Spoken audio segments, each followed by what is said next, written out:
All right, you think we're going to have any more technical difficulties today? I think we're good. No, you don't think Volt's going to break something else? No. I don't think Volt wants the I got podcast to happen. confidence. That's his day. I'm wearing his shirt. Oh, yeah, so, that's right. Yeah.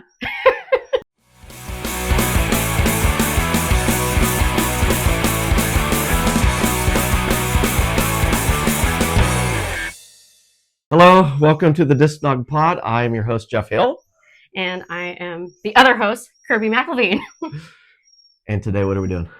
We are going to be talking about top skills for young disc dogs. In particular, we're going to pick out 3 that are our favorites and really just kind of talk about foundational training in general, specifically for puppies. Yeah, puppy training. It's so fun.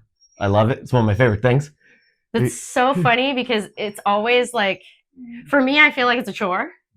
It's grown on me. It's really grown on me a lot. And I think a lot of that has to do with Sora, because Sora was so fun to train to do it. And like, I finally felt like everything aligned with her. Okay. I think part of it could be because when you first were training dogs, you were having puppies when you were a kid.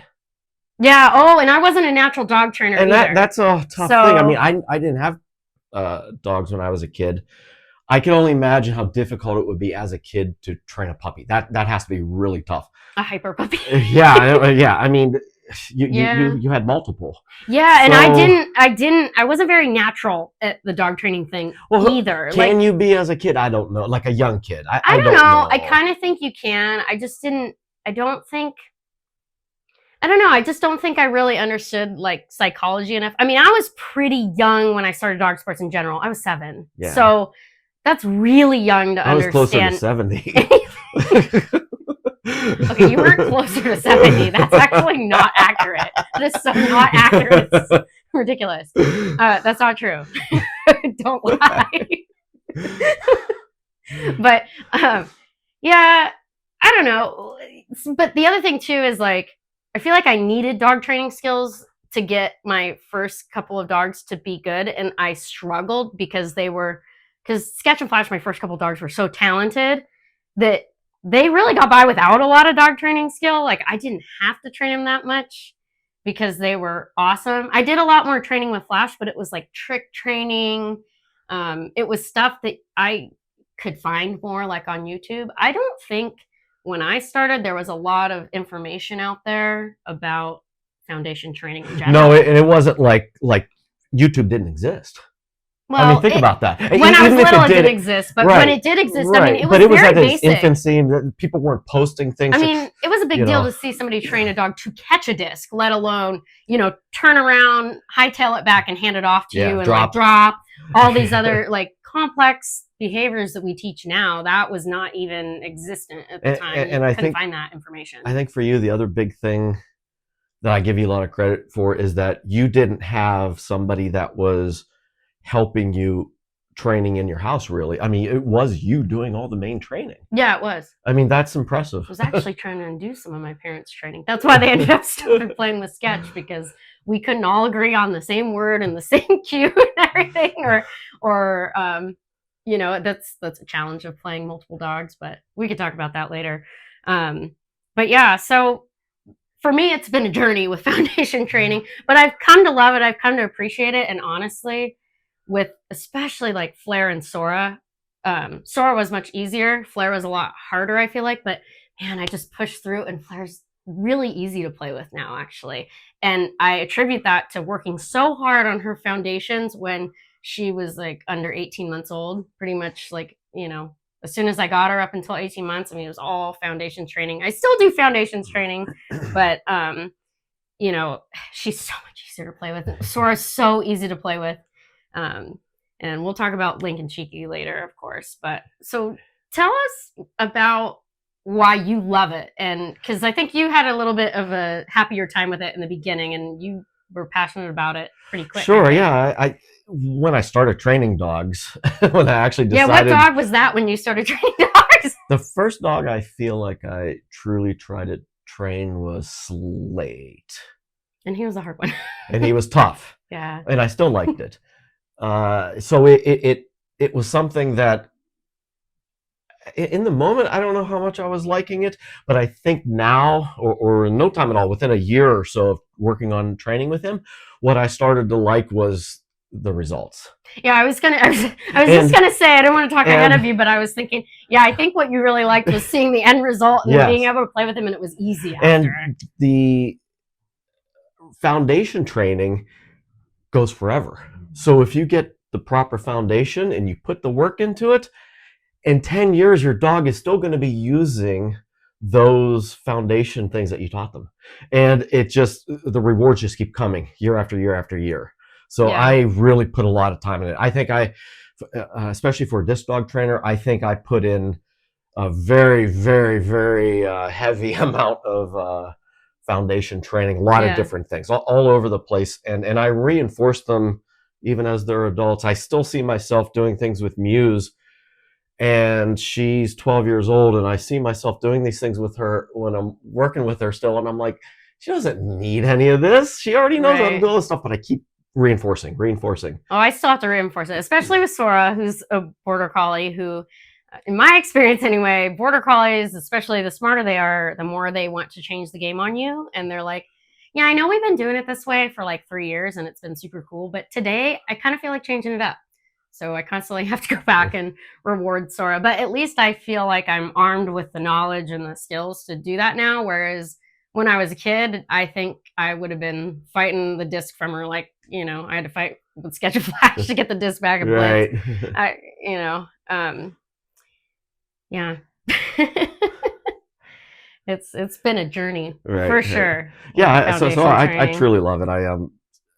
The results are just, and seeing them progress day after day after day, before you even get to a competition, they haven't even competed, and you already see where they're headed to, and how the future is going to be. It feels so good. And I have to say, I credit a lot of my foundation training material to you and Jen, who taught me a lot of that, because I think I was maybe strong in some of the, I don't want to call it more advanced because it's not necessarily more advanced, but like some of the other skills, I was fairly advanced at throwing and routine building and those types of things. But I was so lacking in that foundational skill set, and you helped me a lot. And I learned a lot of it with Volt, but I think it really came to fruition with Sora because I kind of had it figured out by then what I was doing.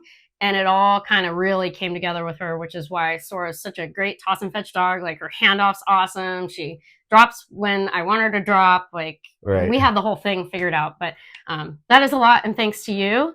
Well, I'm glad it helped. and I do have to mention, I do have a foundation course, which is a lot of your stuff, some of my stuff thrown in there. Gotta go to that. I'll put a link in the YouTube description. If you go to flyingcanines.com, you can find your way on there, or not. Just message me or email me and I can send it right to you. But it is just like chock full of all kinds of information and all different skills, because there's a lot of skills that go into foundation. Yeah, there's a lot of things that people don't even think about. She could be in the sport for 10, 20 years. There's people that have been in the sport longer than us that I think don't know half of what we do.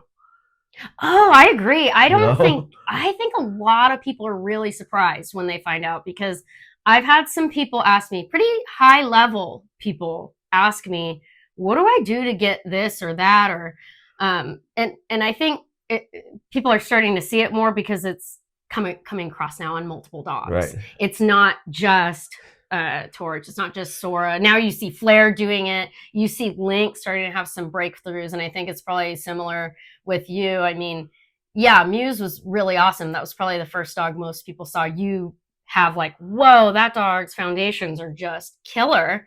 But then each dog after that, Zen, Bon, Key, all of them, even Punky, they're all, like little robots on toss and fetch. Right, and that was... their foundation skills are really kind of like robots. That was a place that I made a huge mistake with Enzo. So right before Slate was the one where I decided I had to start training. Because with Enzo, I didn't teach him much of the foundation. I didn't really teach him anything. I wasn't a dog trainer. I just wanted to play Frisbee with my dog. And what happened was he was pretty good at everything. Yeah. He was good at everything, but he was not great at any of the skills. He was just good at them, and it was good enough for me. I got by, and you did pretty well. Where I think like in the disc dog world, you can get pretty far without a lot of foundational skills. You can. If your dog's reasonably talented and you're a reasonably good thrower and you've got some common sense, you can get pretty far without foundational training. But I think if you're in this a long time and you get multiple dogs, and you want to have longevity, and there's longevity, and you want to have consistency too. I mean, if you want to be able to get every dog that you have and qualify and go to the finals, you're not going to be able to do that just by winging it. The day you lose a competition because you had to fight your dog at the line for the disc, giving it back or something like that. Something flustered you. Something silly, right? That shouldn't have happened. And you know it shouldn't have happened. If you had foundational training, exactly, it wouldn't have happened.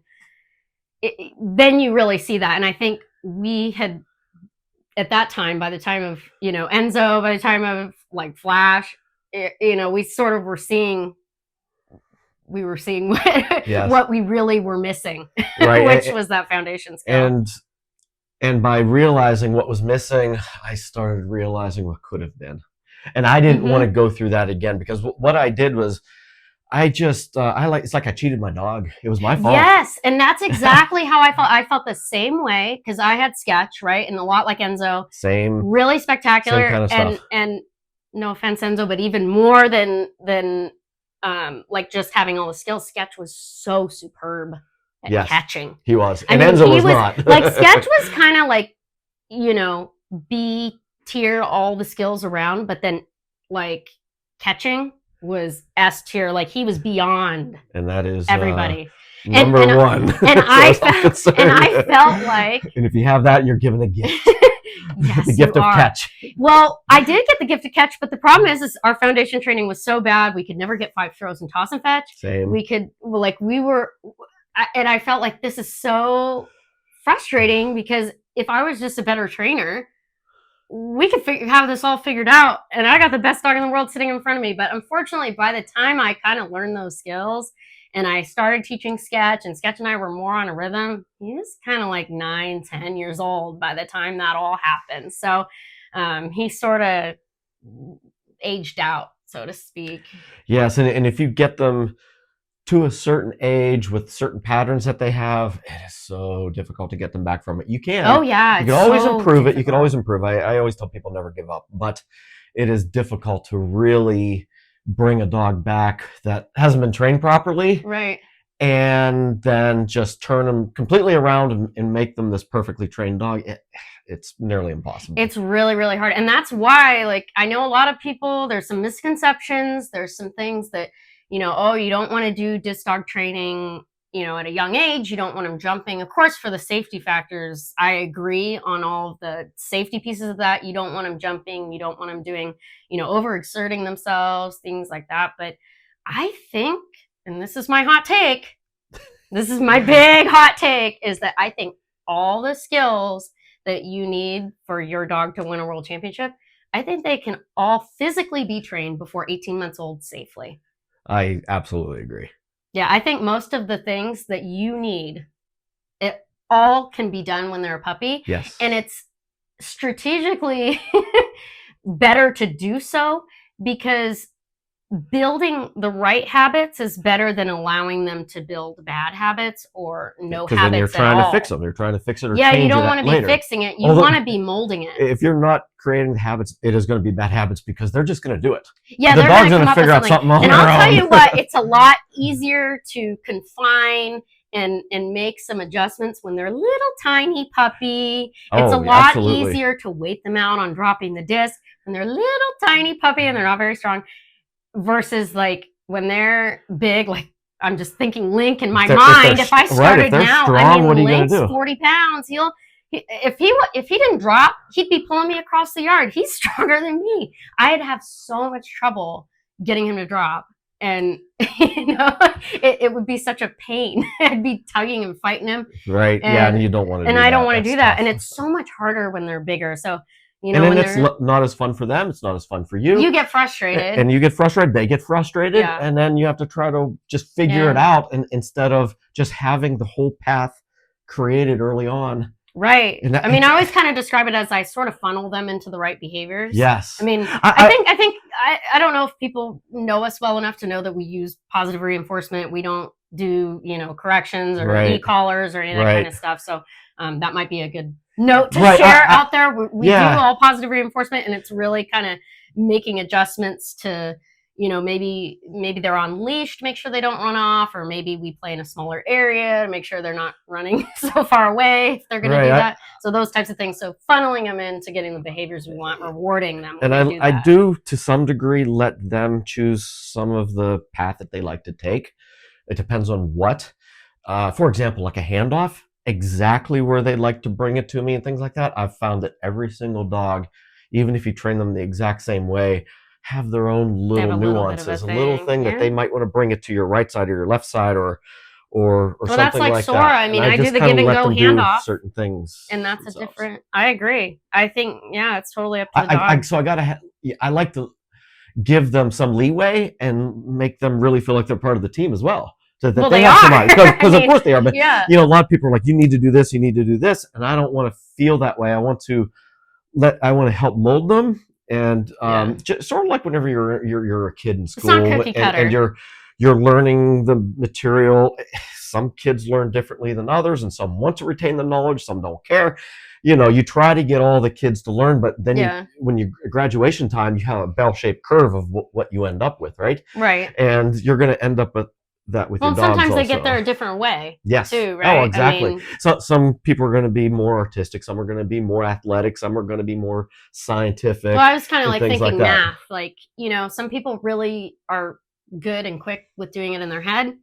Others they have to write it down, or like they can't really think of it in their head. They have to write it down. Like just sort of those different things. There's different ways of learning. I mean, I have that with Sora. She's the only one I do the give and go handoff with. I mean, and that's another thing. She prefers it, and it actually works better for her. Even though I kind of would like her to go around, that would be nice. It would make my life a little easier, it'd make my job a little easier. I'd have a little bit more of an easier time throwing it, have all the time in the world while she goes around me. That'll be a fun podcast talking about give and go versus going around versus going around the other way. Teaching them. Do you teach them? Let us know. Do you want to hear about those kinds of strategies? Do you guys want to hear about like different toss and fetch strategies that we have? I mean, I think there's a lot of different ones. And these things can be used for all of the games as well too. I mean, I go out there whenever I do something like let's say spot landing. If you've seen me play it, you'll see me sometimes do a give and go. You'll see me send the dog around one way. I'll send the dog around the other way. Yeah. And because if I have to throw to a circle this way, I'll send them maybe that way if I want to send them that way. Or I might send them this way to go to one of the circles on this side. Or I might just do a give and go if it's right in front of me. It just depends on how I where the dog is, and what angle they're coming to me. Yeah, right. Maybe what ways the wind's going, and maybe going to push all the of that disc or stuff. something. You're like, this is probably going to really swing that way. Maybe I need to send them around the other way to get a better angle. Yeah, that's all, and that's all really important stuff, and that's part of why. And I think you do this too. Is I train them all the options. Yep. So like, even though Flair and her toss and fetch specifically, I have her go around every time. However, there's every once in a while that I'll do a little give and go. And the situation for that is if we're running out of time, she sometimes she's a 5-throw or 5-throw 40-yard dog. Sometimes she's a 4.5-throw, where there's 4 throws in the 40 yards and then there's a short one, maybe 10 yards, maybe 20 yards. It just depends. So, but if I'm doing a 10-yarder and we're cutting it really close on time, I'll do a give and go with her because it's just quicker and I don't have to put as much effort into the thrower. It's not as, I don't have to get it completely perfect. I just have to get it out in front of her and make sure it's kind of low. And hope she catches it. Well, and I know she's probably going to do an outrun if I throw it low, which is almost a guaranteed catch with Flair. But if I throw it low enough, she'll probably do a little bit of an outrun. So I need to make sure I have time for her to come back for that 5th throw. So there's a lot of like things I'm thinking about as far as time and what strategy I use. But that's why I teach them all different ways, is so that, sometimes you need to do the give and go. That's the difference between getting the throw off or not. Or sometimes they're around you the other way, or, the more tools you got in your toolbox, the easier it is to get the job done. That's exactly true. So let's talk about some of these, tools and skills. Top 3 skills that we teach our puppies. Yeah, I think that was the goal here, is kind of and we haven't reviewed this with each other, so we're probably gonna have some overlap. This could be a surprise. Yeah, we might have the exact same 3. We don't know. So and you're gonna list them in order, right? Which like 1 is the most important. 2 is not as important. 3rd is less important than the first 2. So I'll let you go first. I think just say what they are, and then I'll tell you what mine are, and we can kind of compare and argue and discuss and fight over it. So I am going to go. It's really tough. I am going to go number 1, teaching a drop or an out, whatever your terminology would be. Okay, that's not what I thought you were going to say, but number 2 is retrieving, and number 3, catching. Okay. So catching ability, basically teaching you how to catch different things, and there's a whole lot just in that part, but I would say those are my top 3. Okay, that's really interesting because I didn't think you were going to pick drop first.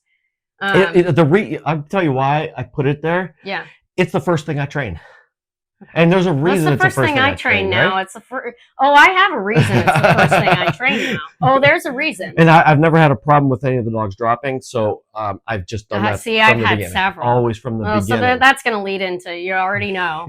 Can you guess what number one is drop? Number 1 is drop. Absolutely, that's the most important thing. If I can make up for catching skills if they will drop the disc. Oh, it's the most important. Don't even get me started. Well, I'm starting. We're getting started. I have the very interesting thing about drop, though. Of the podcast is to get me started. For me to teach drop, I have to teach some other things, so it's kind of like a bit of a combo item. But so what's your number 2? I think it's really interesting that you put retrieval on there. Retrieval's not in my top 3. I don't even know if it's in my top 5. But my second one, I think, is, it's hard to describe in like one word, but it's kind of the ability to quickly refocus from one thing to another. Like, for example, when you see a dog, when they catch a disc and they about face and are ready to do another behavior, like that quickness, the sharpness to go from one trick to the next, that is, I don't know how to describe that skill. I guess it's like a switching focus type skill. So to me, I look at it like that is when they catch the Frisbee and about face and then hightail it back. That's like a retrieve, though. But I don't care about them holding the disc and bringing it to me. That's the piece that I don't care about. So it's kind of like retrieval, but without the physical piece of them holding the disc. Does that make sense? Yeah. Okay. So then the third one, I agree with you, catching. They got to be able to catch. and that seems obvious, but it is not obvious because I had really dogs I did not teach to catch Enzo. And if I had taught him how to catch properly, what could have been? I think he ended up pretty good, though. He was pretty good. His physicality made up for my inability to train. And I would just say I had no ability to train, no interest in training. I think I could say the same. Yeah. Or like Flash. Yeah. Yeah, and Sketch too. Yeah. I remember back in the day when we used to say, "Oh, we're not dog trainers." I know. We're not dog trainers. We just throw frisbees to the dogs. Yeah, we're disc doggers. We're not dog trainers. We're disc doggers. We're not dog trainers. But what was so funny about that is we're not even disc people either. Like, right, we're not. We didn't come from a disc background. Neither one of us disc golf, do human freestyle. Yeah. I mean, you played a little bit as disc golf, but it was kind of casual. But it was after I started disc, and it was just, and I did dog discs so that it was more like a practice, a way of practicing your disc. And it was the only reason I did it is because the park I practiced my throws just happens to have a disc golf course, and hardly anyone ever used it. So I would just go there and every once in a while just be like, and I'd take a friend or something and just go do some throwing. So I got some more practice. I think I did disc golf one time. Well, no. I take that back. I've done it a couple times. But one time that I did it locally with a friend, and I brought Flash. And of course, Flash likes the disc, but he wouldn't go after a disc golf throw. Like, I could distract him and give him his own throw.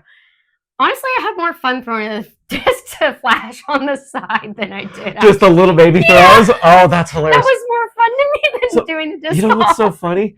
The first time, so Enzo was... not great at catching, and he was somewhere around 6 or 7 months when he caught his first disc. Was he? Which now is like embarrassing Really? to me. Yes, and he did it I don't after. remember that. I thought he was way younger. No, he was like 6 or 7 Well, months. Sketch, I don't And know that he caught his first disc till he was like a year and a half. It was when I took him to disc golf, and he was going crazy because he's seen the disc, and he did like the frisbee, but I was just doing rollers, and he was going bananas for it. And I kept saying, as soon as I get home, he's going to catch. And then I got him home, and he caught that. Aww. So that's my little. But yeah, what other disc sports are there? Ultimate. Yeah, we never played that, or double discord, or guts. Or I kind of know all the different things, but we're not disc people. Not disc people, and we didn't really. I kind of came from a dog background.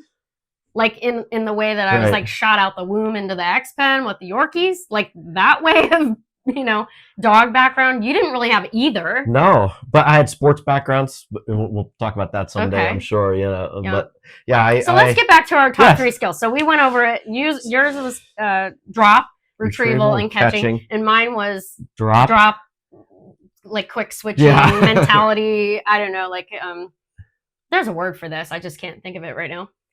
Yeah, I think we're going to invent one. Yeah. And then the third is catching, of course. So we've got 2 in common. The other is pretty similar. Yes, it is pretty similar. Yeah, it's pretty similar. Okay, so I guess we're not going to be battling this out. No big drama, no friend falling out over I guess I'll go. Difference of opinion. Oh, this is going to be a boring episode then. Except for catching is so fun. Catching is fun. Well, so let's talk about drop. So why do we think that's so important? Well, I think you might be a little better at saying why that's so important than me. Oh, no. Do I have a therapy session scheduled after this? I have some trauma that's about to come out. You might need it. Well, okay, so let's just say my first 3 Frisbee dogs, who were all awesome, did not want to drop the disc. For differing things. So Sketch was great in freestyle. This is part of I think why I love freestyle is because I was able to play it with no challenge with Sketch because he would drop one disc for another. But if you take them all away and you've got one disc left, like toss and fetch rules, he was a bugger. He didn't want to give it back. He would sit there at the line and he'd chew it. And if he would do the typical border collie thing. You try to grab it, take it, move it. And just we all do when we're beginning, we don't know anything. It's we try to grab it back from the dog and it basically turns into a war. It just makes it worse. And compounds. And I think once you realize you're never going to be faster than the dog, you realize it's never going to work doing that. So, so Sketch and I had trouble in toss and fetch, and that was always our demise in competitions because I couldn't get him drop, couldn't get the 5th throw off. I mean, he'd catch all 4. If I threw him right in the zone, he'd catch him. He was always awesome. Yep. And that was our Achilles heel, man. Yeah. Getting that drop at the line. And it always and we did get on a system where it was a friendly system, it was a positive system, but it wasn't a handoff. He still didn't give it back very fast. He basically stood at the line and kind of played with it 2 or 3 seconds. And it was consistent and I knew it was coming and I could relax, but I never got it like Sora or somebody super fast, like a Muse or something like that, or Mark Farragoy's dog Riley. It was never anything like that. So, and then Flash was the opposite. The whole thing was, okay, I didn't have the handoff with Sketch. That's all I'm going to work on. I'm not even going to do freestyle because I am so committed to getting this toss and fetch handoff. And so little Flash had, nice toss and fetch handoff. It wasn't great, but it was way better than Sketch's. And I was like, oh yeah, this is going to be awesome. And then one day, he was probably over a year old. I brought out a second disc and he wouldn't drop it. He wouldn't let go of it. I couldn't do freestyle. It was such a pain. He would not drop one. No, you can laugh now. It's funny now. No, I felt bad for you. It was not funny. I felt bad for you. And I was like, okay, so now this dog, I've got him to do a toss and fetch handoff, and I can't play freestyle with him. Yes. What do I do? This is ridiculous. And then, so I couldn't get him to drop in freestyle, and eventually I did, but it was real slow. It was very clunky. It took me forever. Eventually, I did get Flash dropping in freestyle. We played freestyle, and it was good. But there was a lot of things I couldn't do because he'd only drop in certain scenarios, and it was very specific. And then the third dog, just to put the nail in the coffin, she didn't drop in toss a fetch or freestyle. So it was like, you've got to be joking me. I don't have either. So it was like 3 times I couldn't get it. And then Torch came along and I was like, okay, drop. We're dropping one for another. We're dropping in my hand. We are dropping. We're dropping the disc. That's what we're doing. Torch, we're dropping it. And he did. And then Torch didn't have any issues. And then from then on, it was like, okay, drop. So for me, I guess it was one of the big things was seeing so many other people having problems. Oh, so you watched me have all the issues and you're like, I don't want to be like her. So, yeah. No, that's fair. Even to this day, I will see somebody who's been in the sport for 30 years and I'll say, oh, how's your new dog doing? And they say, oh, it's great, but they won't drop the disc. And I just think they don't just do most of these things. If you get a dog that just happens to do all of those things and drops it and retrieves it and runs fast and catches everything, that's great.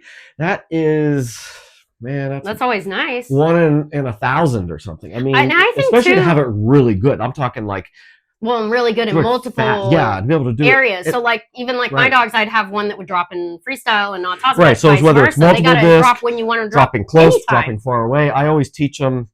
I teach the drop so strongly that when I say drop, like if they pick up a chicken bone at the park, I say drop, they spit it out. Even Cheeky now, who's 7 months old, when we say drop, she just like has to get the thing out of her mouth. And I do this all with, I convinced her that she wanted to do it. And that's how I do with all my training. So I'm going to bring Flair over to your house because if there's chicken bone, I mean, she'll drop the disc. She's wonderful about that. But chicken bone, it's swallowed before I can say drop. I know how to ask me how I know.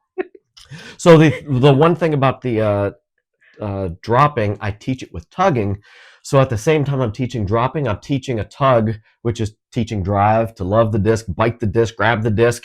I teach them, have them pull the disc out of my hand, let them take it from me. Well, now the fun's suddenly over, right?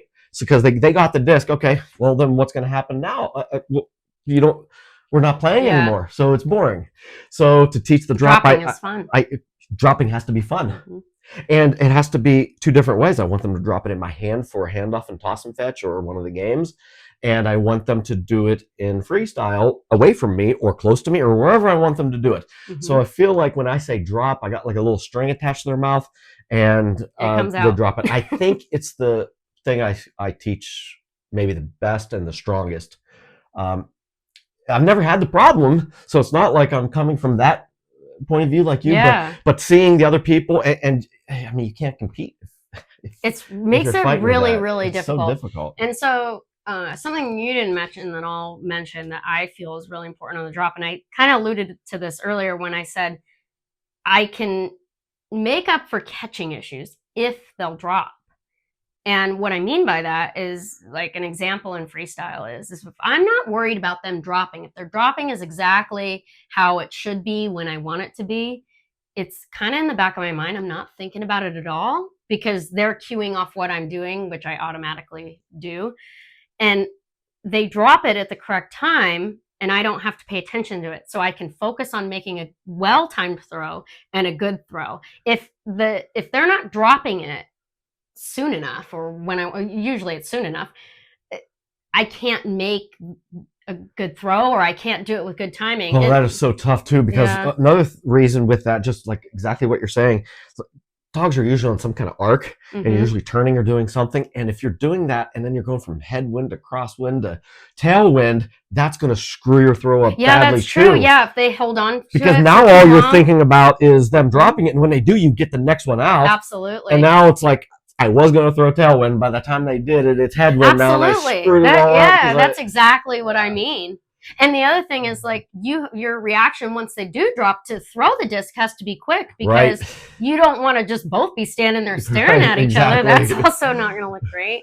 I mean, I think of it the same example is, them kind of coming back to you, like even say I'm doing a passing sort of thing where they're coming from one end of the field and I'm going to throw them to the other end.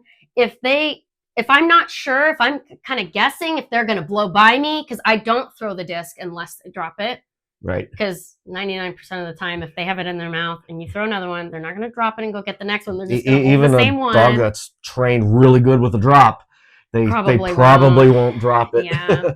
So, but I'm standing there like, oh, got the second throw. I'm trying to guess, are they going to drop it? Or are they not going to drop it? And then it's like, it's like a, fire alarm. If they do drop it, if they don't drop it, it's like, okay, now we're going to have a training moment out here. It just kind of, deflates the whole thing. So I can make up for a lot though if they can't catch because I can time the throws right and I can make a good throw because I'm not worried about the dropping. Yeah. I think Flair's a really good example of that. Not to out Flair on any of her weaknesses, but that's part of the reason why she's so good at freestyle is her drop is near perfect. It's near perfect. She never holds on to it too long. Yeah, that's great. So for me, number 2 is retrieval. And I guess by retrieval, I mean retrieval speed. Primarily, I want them to just come back to me as fast as they possibly can. So let's get more specific. It's not the actual bringing of the disc, it's the speed of it? It is the speed, but I do want the disc in their mouth. That's how I train it. Well, I train it without too because I do restrained recalls, and that's the main thing I do but then we incorporate the disc with that too. So, but I guess I want to see them coming back to me quick. What I don't want is for them to catch a disc and toss and fetch. They're out there 30 yards, drop the disc, and then haul ass back. That doesn't do me a whole lot of good. I want them to haul ass with the disc in their mouth. So I do want that disc to come back. Part of that goes into the handoff thing. It's sort of like with teaching the drop. I do it with drive building and tugging and all that kind of stuff. With the retrieval, the thing about that is that they put it in my hand and we do the tug and all that kind of stuff, and then we go into a drop. So it all ends up really being connected. It is. So I kind of teach a get it, a drop, and a fast retrieve sort of all in a handoff, all that stuff all together. No, I do the same. But if I break it down to the exact thing, I want to see them, whenever I call them, I want their head, like you're going to talk about, I want to see them turn and come towards me and no hesitation. It's very similar. I want the speed. I want them to come back to me. I'm just not as worried about them bringing it back. I think, especially in the beginning, because I think this is where the drop trauma comes in. Yes. I've never, it's gone into other areas for you, I know. So I have never had a dog that did not bring the disc back. Never, ever. Okay, so there we go. So that's why it kind of makes more sense that those are the two main ones. Those are the ones I really trained before, or didn't train. Okay. So both of them would just drop it wherever they were. Remember, like Sydney had to run out sometimes to get the disc, like Robert Gutierrez style GT. I remember that. Yeah. Okay. So I wanted to get a good retrieve. So you have trauma from retrieval. I have trauma from drop, and that's why we're differing right here. No, I've never had an issue. I think it's the easiest thing to train out of everything. Everything foundational for them to carry the disc in their mouth back to you is the easiest thing. In fact, I don't even really train it because the whole training system that I use already incorporates it. Like it's already incorporated. So I don't have like a separate thing for teaching that. I just teach them come back super fast. But as a skill, you don't think that's important? Because this is about what we think the most important skills are. Regardless of how much it takes to train it, I just think it's super important. Because in toss and fetch, if you don't have a dog with a fast retrieval, it's super. Well, the fast part's important. I agree with the fast part. I don't know. Maybe it is my trauma coming through. I don't know. For me, I feel like it just comes so easy that if I have a young dog and that's the only thing they're not doing yet, I'm not so worried about it because I feel like it's going to come together pretty easily for them. I've never had a dog that doesn't bring it back. When we say top 3, I was thinking top 3 skills to train. Like most important. I do train. And you train it too. You do restrain versus like which are important to the actual like ability of the dog, right? I see what you're saying. I was thinking most important as a handler to train versus most important skill when you're watching a dog. Or like, I gotcha. Does that make sense? Yeah. Okay, I think I was kind of viewing it from a different lens. Because my opinion would change, actually. My order would be different. Yeah, mine would be number 1 catching. Yeah, me too. So, obviously. But all of this stuff kind of blends together, and they are all related. And yes. So. Retrieval is important, though. Especially quick retrieval. So for me, mine was kind of that quick switch focus, the ability to refocus and shift to the next trick or next behavior that they're going to do. And I think that's important because it makes everything go quicker. You have more flow. You can always get them to do it's I don't know, this is hard to explain. It's Sora is like my definition of this. It's so easy to get her to do and prepare for the next trick or the next behavior because her mentality shifts so quickly. Whereas like a dog like Volt is a great example. I feel like the processing wheel, like when you click a window or click something in your computer and the wheel comes up, the loading. Yeah, the loading wheel. That's what I feel like with Volt sometimes. The loading wheel comes up and I'm like, Volt. You know what's interesting is a little bit, I think the drop thing is incorporated into that. Well, it is. Yeah. It is. A lot of trauma there, Kirby. I'm sorry. Well, okay, but hold on. So Flash didn't drop, but he did have that quick switching mentality. He just didn't do the dropping behavior. But outside of that, he was able to switch very quickly with what he was doing. But even so I could compare Torch and Sora in this area too. And Sora is so far ahead of Torch in that realm. That doesn't mean Torch isn't a great disc dog, but it makes it a lot easier for me anyway if they're going to do that kind of quick switching mentality. It's where I can kind of get quick multiples. I feel like there's just more potential with it if the dogs kind of have that skill. And I think that's also one that's a little bit more natural. It's hard to train. I think you can improve it, but it's really hard to. Whereas I think a drop, you really can train that. They either do it or they don't. Wait, so you're saying they either do it or they don't, but it's trainable? I think the drop's more trainable. I think this like quick switching mentality is more like I gotcha. It's more part nature of their makeup. than it's part of their makeup more than it is. I gotcha. Yeah. So I think border collies are really prone to having that, and so maybe that's why it's also important to me is because like Sketch was like that. Yeah. And so I see that and I'm like, wow, that's so good. That makes things easier. So yeah, I've seen like a lot of people say something like, whenever I go to evaluate a dog or a puppy, I want to see them having a natural ability to drop or hand it off or do something like that. And I'm thinking, I don't even, that stuff doesn't even enter my mind because like you said, it's completely trainable.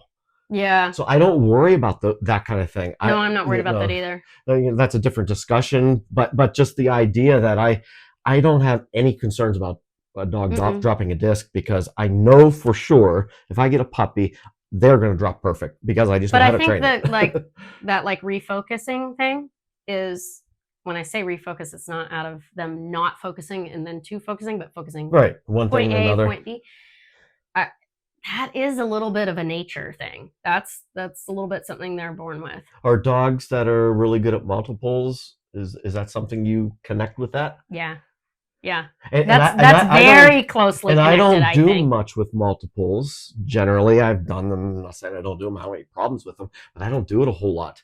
So it's not something I pay too much attention to. Oh, if you notice, like Torch, I rarely did a multiple with Torch. I mean, now I do like a little shuffle because he's old boy. But like Flash, I didn't really do. Well, when I did, it wasn't good. We did it and it wasn't very good. But if I'm talking about what was good, I didn't really do that with Flash. I didn't really do it with Volt. But Sora, yeah. She's quick. Right. Sketch, oh gosh, yeah. Oh, Sketch was all multiples because he's like bang, bang, bang, bang, bang. He was really fun. And I think that's just kind of fun to see, fun to watch. It's a good skill. It's something not all dogs Blitz was can good do. too, right? From what I remember, was she good at it? She was okay. Not like Sketch. I remember she was quick with it, but I don't know if her catching was as good. Well, you know what? You know what her issue was? It's the dropping. Right. Yeah. Yeah. So I think she did refocus, but then she lollygagged with a disc in her mouth, and she was just having a good time. She's like, no, I got one. Speaking of catching, do you want to talk about the catching? Yeah, let's go into catching because. Do you want me to go first or you? No, isn't it obvious? Don't we? Do we need to even talk about it? Yeah. Duh, catching. Catching is great. It's so fun. You go first. Okay. Because I'll probably say the same thing. with the catching aspect, it of course is the most important thing about disc dogging on the dog Oh side. yeah. That's why you're there, right? You're there You don't to get any throw points for not catching. That's right. Well, in some organizations you do. Well, You can get points without any catches, but that's a okay. That's a different it's a argument. different argument there. But I think you're talking about rollers, to be clear here. I'm also talking. You could just stand at the line and gain points in some That's true. organizations. Okay. I mean, that's odd. Okay, I forgot That's an about odd that. one. I did forget about that. Yeah, you get rewarded I forgot for about doing nothing. That's Okay. great. So, but in general, So you don't, for the most part, you don't get points for not making catches. Like, you can't throw the disc and have a miss and then get credit and then for get it. credit for it. That doesn't happen. Yeah, the only Maybe a time- little bit in freestyle. Freestyle, yeah. But you better be doing something cool that they miss. Right. Or the dog jumped, really incredibly. Yes. and I mean, it if was, I'm like, judging, you got a spectacular. 0 on it. I'll just be honest with you. If you Yeah. I'm I just harsh don't on count the it. catch ratio too. You need to have a catch. If well, I hear people say, make sure you have at least 75%. Whatever trick you're going to do, it should be 75%. Only? And I think it should be 100%. Meaning, when you go out there, you're expecting it to be a catch. Every single trick that you do, I don't want 90%. I don't want 85%. I want everything to be a catch. And if it's not, you need to train harder yourself. Don't do it 10,000 times with your dog. You go out there and get your throws better for whatever trick or whatever you're doing, so you're perfect. Because if you're perfect, your dog's probably going to catch it. There's it's just. Yeah, I agree. I think I'm maybe 95%.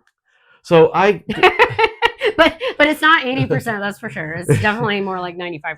So with the catching training, the skill, I train the dog to catch all different spins, different heights, different everything, even before they're very good at catching or even not catching at all. When they're 10 weeks old, they're going to start seeing a little disc thrown, even though I know they can't catch it probably or whatever. I want them to see it. I want to see them start to be able look to this way evaluate for it, it, look that way for it, closer, further, whatever, all the different types of scenarios.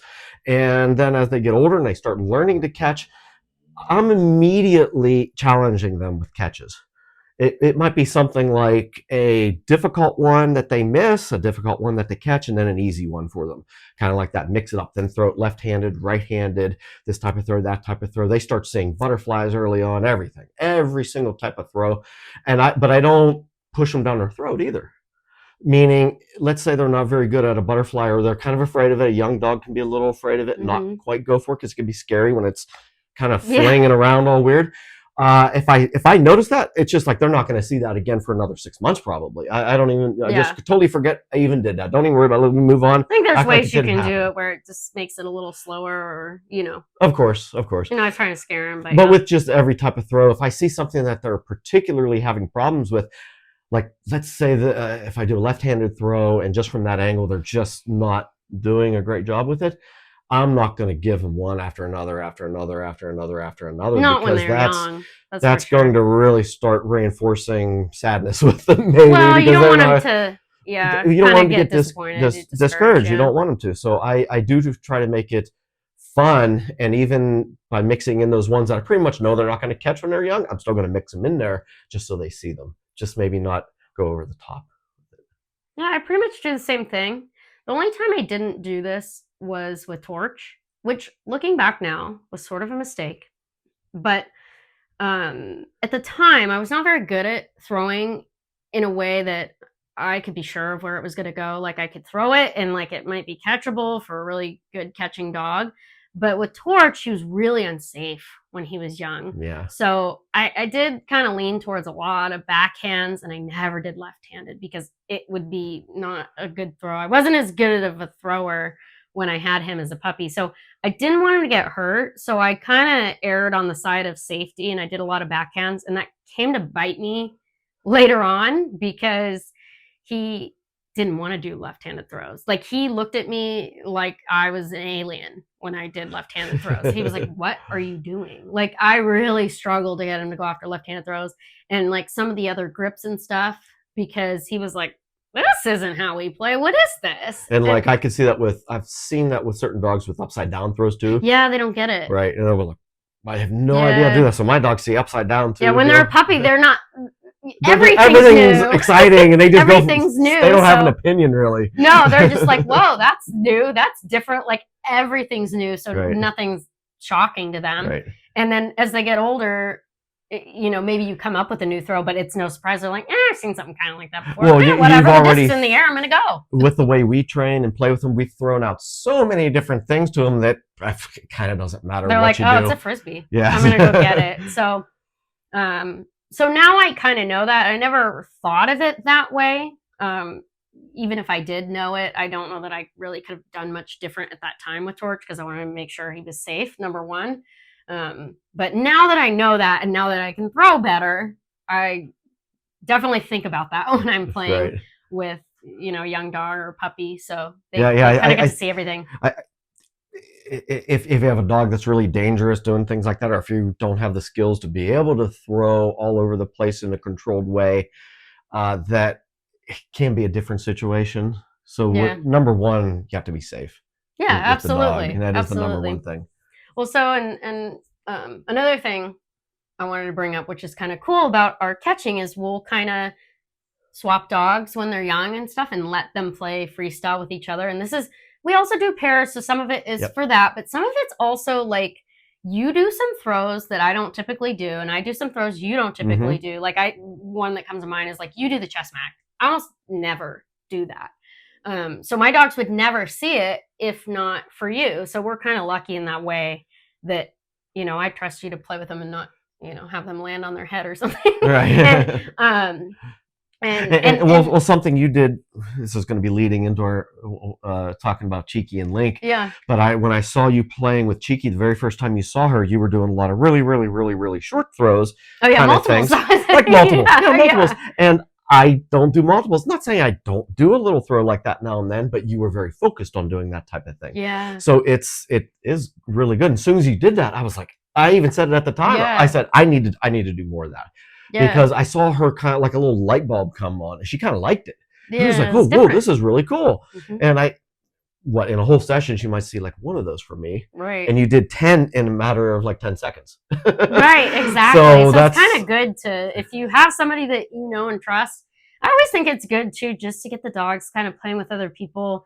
And maybe this is coming from somebody, I mean, I don't do it so much now, but I used to do like kids' birthday parties and stuff. And part of the birthday party show was, at the end, the birthday kid would throw the Frisbee to the dog. And that was always their favorite part that like always made the kids' day. That was so much better than like any trick I could have done, even though they love that. Their favorite is always throwing the disc to the dog. So I kind of like think of those sort of, I have like a big overview of that.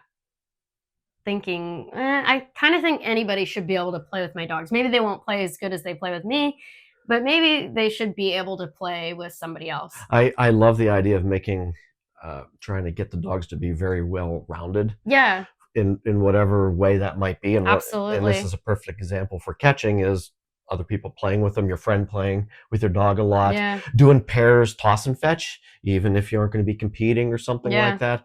You can have your kid play with you, or your wife or husband, or just your best friend down the road, and say, hey, let's alternate throws. Yeah, exactly. You never know. I mean, you have kids, or you get married or whatever. You've got people in your life that come in, maybe your nephew, niece, or whatever. I mean, we've even had like at our competitions, we've had some parents show up with kids that they didn't have a dog, and they needed a dog to play with. And a lot of times it's been my dogs playing with them. Like Blitz was always a go-to dog for kids to play with because, she wasn't going to bite him. She was really sweet. She was just a nice dog. Right. And she was slow enough that, they could get the throws out in front of her, and she could kind of catch some, wonky throws. So she could. That's one thing about her. She wasn't great at catching unless it was something ridiculous. Then she was like, it might hit her head and flip over, and she'd catch it. The worse the throw was, the better she was at catching it. It was so funny. Yeah, I love playing with her because I could just do every ridiculous thing. I got like a lot of crazy stuff I could do. I would just pull everything out and make things up on the spot. And even if she didn't catch it, she tried as hard as she could, which was fun. So she was way into it. And the more weird things you did, her eyes would start popping out of her head. Her bug eyes would come out. But yeah, I think that's kind of an important part of the sport too. Maybe that's just kind of like a personal thing, but I think it's good to be able to have a dog that, hey, look, you should try it too. Maybe it inspires a kid to go do it, to get their own dog. I mean, I know, I think there's a couple youth players now that they started And I don't want to call him out by name, but I know one in particular. I believe he started because somebody loaned him a dog to play with. He really wanted to do it. I don't think they had a dog that played, and it was maybe a family friend or something had a dog and let them play, and that kid was so into it, and now he's like That's super really cool. into it because somebody let him play with their dog, and I think that's so good for the sport. So that's just one It of the is. reasons I really like being able to have like a well-rounded dog that can just play with somebody. Right. And in addition, a huge thing for competition is if they're well-rounded in catching, they can catch a lot of different things. If you go out there and there's some kind of wind conditions or some kind of conditions, I am going to have a throw or two or something in my freestyle routine that's going to look just like how you normally throw it to them, most likely. If there's some kind of crazy conditions, it's not going to look like my normal throw because maybe the wind's pushing it down more, or it's going faster. Saying my throws are bad? No, I'm just kidding. Going at a different angle. So I want that moment when I'm in the world championships and I'm putting everything out there and I get a throw that's not absolutely perfect. I hope it maybe looks a little bit like yours or somebody else's. You're saying my throws aren't perfect? No. Oh, no. You're digging that hole. Come on. Take yourself out, Jeff. I'm going to try to get out. Tell me how bad my throws are. No, it's because I know what you mean. I'm the throws can, you know, I've seen it so many times where someone goes out there and toss and fetch and they throw totally different from me, and there'll be certain conditions and I'll see a throw and I'll say that looks exactly like my throw, whether it was good or bad. It looks exactly like my throw. But when I'm out there with my dog and they happen to see something that just looks different, I want them to hopefully be like, oh, I've seen that before, just be a little bit more familiar with it.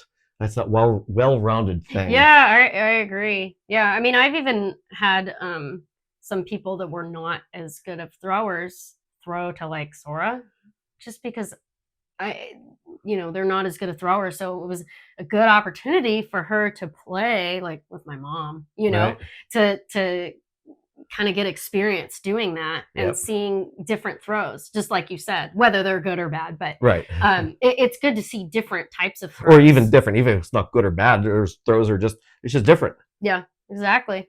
Yep. Exactly. No, I absolutely agree. It's good for them to get that kind of the whole picture, because if they only play with you, that's all they're gonna know. And Cheeky's my current puppy right now, 7 months old. And we talked a little bit about it, and that's been probably one of the most important things is how you've interacted with her. It's actually helped a lot. So thanks for that. You're welcome. I'll take her anytime. It's fun too. I'll take her anytime, man. That dog. It's never she's so funny. It's never work whenever we play with each other's dogs. It's like so exciting. Yeah. Like, I get to play with like whether it be Torch or Sketch, or Link or Sora or Flair or Volt. Oh, you love playing with Volt. How many times has he bitten your finger? And Blitz, of course. Yeah. He's bitten me a couple times, not intentionally. Volt's not the dog I let people play He's with. not real accurate with his bite sometimes, or he's not paying attention. He thinks he's supposed to grab the disc. He's not paying attention. And I have he doesn't mean it. I also have slightly different mannerisms as you, so I know when to get my fingers out of the way. Yeah, and I don't know what's going on, and so. So what about Link? Linky boy. Link's so almost fun. 2. Can you believe that? He's still a puppy. He's like 2 he's going be the on 6 puppy. months. No, he's not. He's not. He's not. Don't let him know. Don't say it. Well, I won't say it. He doesn't know what that means. But it will be coming.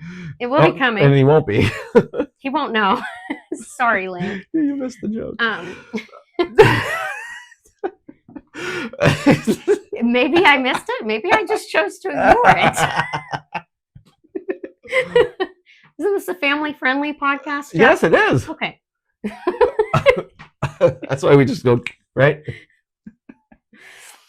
Anyway, so that explains how Link's training's going. No, that's it. Link's awesome. Oh, he's so fun. He's I think he's actually really smart. I think he's kind of a sleeper. He's kind of the dark horse, I think. I think he's really good. I don't know if anybody believes me yet. I think he's really good.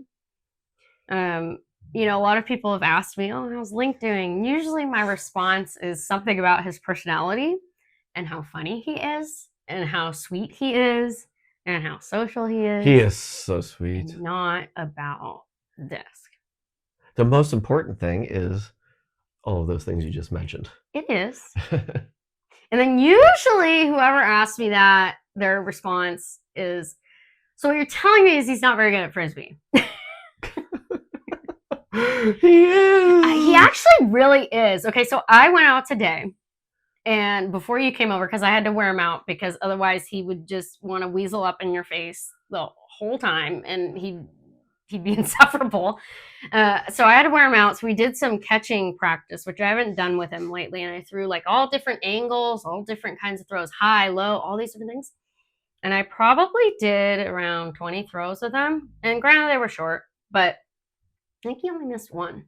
Wow, that's awesome. I mean, he was catching them different angles, judging the disc really well. That's He's great at tracking, which I had to train a little bit. He didn't want to track naturally. He wanted to kind of put his head down and run.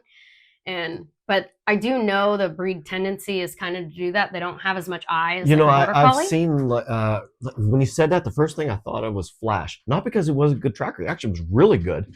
But well, he didn't watch it on the way down. See that when he would start running, he just put his head down like this, and you would just see the top of his head, and he would just. I don't like that if I can avoid it. I know, but it's just interesting you said that. Well, Muse did the same thing, and she ended up still being awesome. So it doesn't mean they can't be good if they do that. But just don't throw it behind her. It does drive me a little crazy though when they take off for a throw and they're not looking at it. Like that's one thing I just love about Sora. Man, her eyes are just glued onto the disc, and it just gives me some comfort. I'm like, oh, she's watching it. She like never loses a disc because she's watching it. But yeah, so Link had that tendency to start out was just put his head down and run, don't watch it, just get out there. And I'm like, yeah, dude, you're not going to have any trouble getting out there, my friend. Like his legs are a million miles long. He's so fast, and he might be my fastest dog. He's really, really quick. Well, I was going to say that, I have a couple things I'm going to say I think are the best about Link, and then you can say a couple things about that's a good idea. Cheeky. So I'm going to say number one ability of Link is his speed. Oh, God, he's fast. And even when he's not fast, he's fast. I know. When he's not trying, he's fast. He doesn't need to try. That dog is But when phenomenal. He does, I remember there's been a couple times at the park you've thrown to him, and you're like, oh, I'm sorry. Dang it. You're like, sorry, Link. I'm like, keep watching, Jeff. And there he goes. He catches it. And he just, boom, he gets there. And you're like, what? And then number two is catching ability, because I think he's really good at catching. And number three, this has nothing to do with Frisbee, is how sweet he is. And even though it has nothing to do with Frisbee, I'm just throwing it in there because I think it does have to do with maybe Frisbee. a little bit, I think but that's I just love him so much. If he didn't He's like so cool. people, or he was like concerned with people, that's true. He could look like he's nervous out there. He could look nervous. Yeah, he could not be comfortable. He could actually be nervous. So great. He could be distracted by people in a bad way. Another skill set is being sweet. Yeah, I think it's helpful. I mean, I really do look at the whole big picture on that sort of thing. I like the whole package. So I feel like Link has that. I think Link's slow to mature. He's a boy.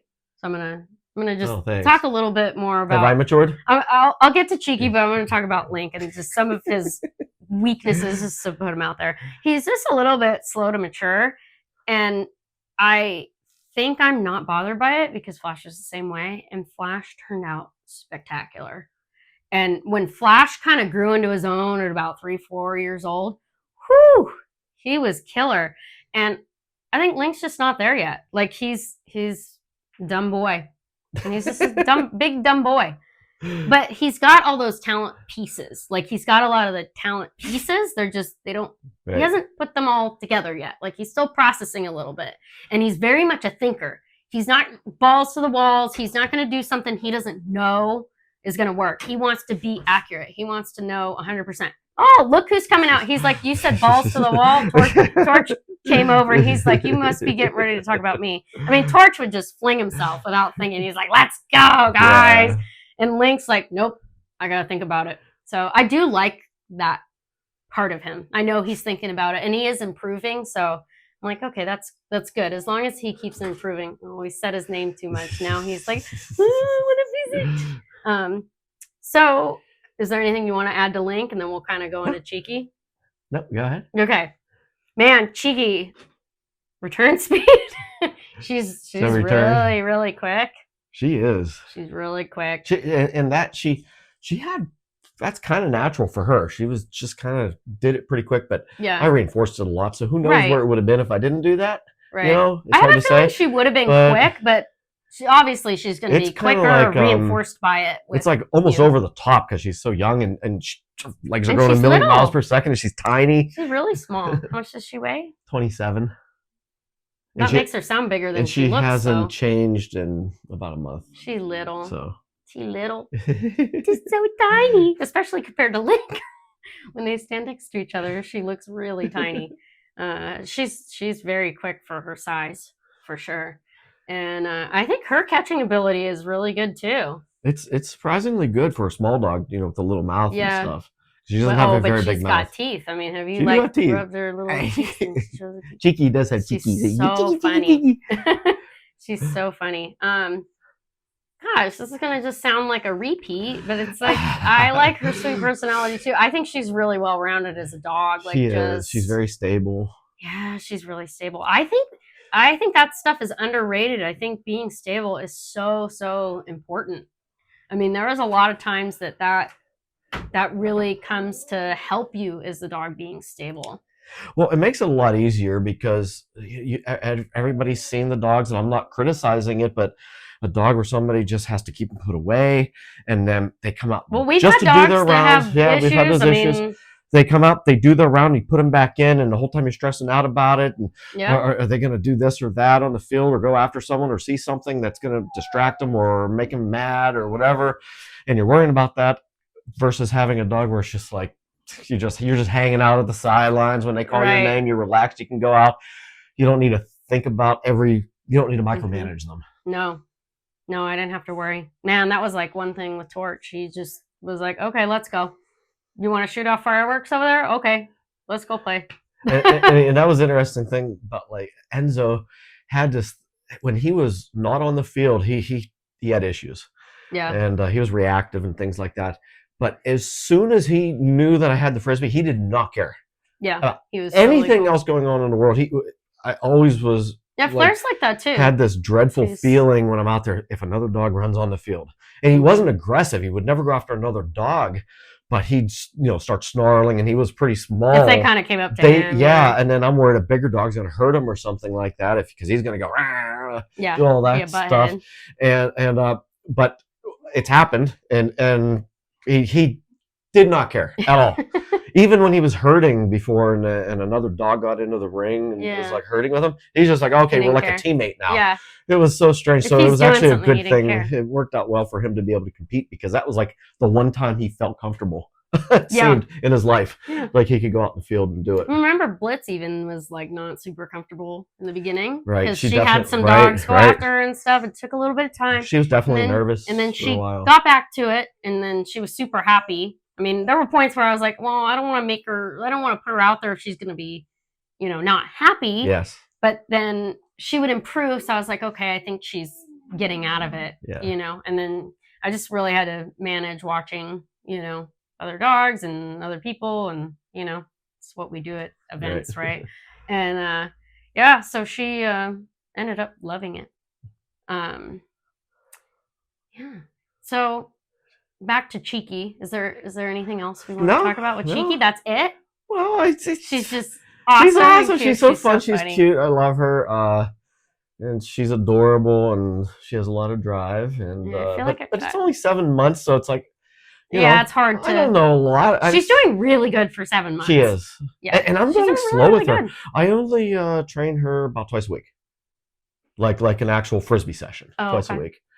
And then early on, whenever she was a lot younger, it was once every couple of weeks. I would just do something with Frisbee, and the rest of the time, just kind of real simple foundation stuff. And Jen does a lot of her foundation because she's going to be more of a agility dog probably because she's more attached to Jen. But we'll see. I don't know. She's pretty darn good at Frisbee. She's gonna do both. Yeah. So did Key. And Enzo was really good in both. So. Yeah, I think Cheeky's gonna be really good in both. That's what I'm. That's what I'm thinking. But whatever she wants to do, if she just decides she just wants to do agility, that's fine. I'm okay with it.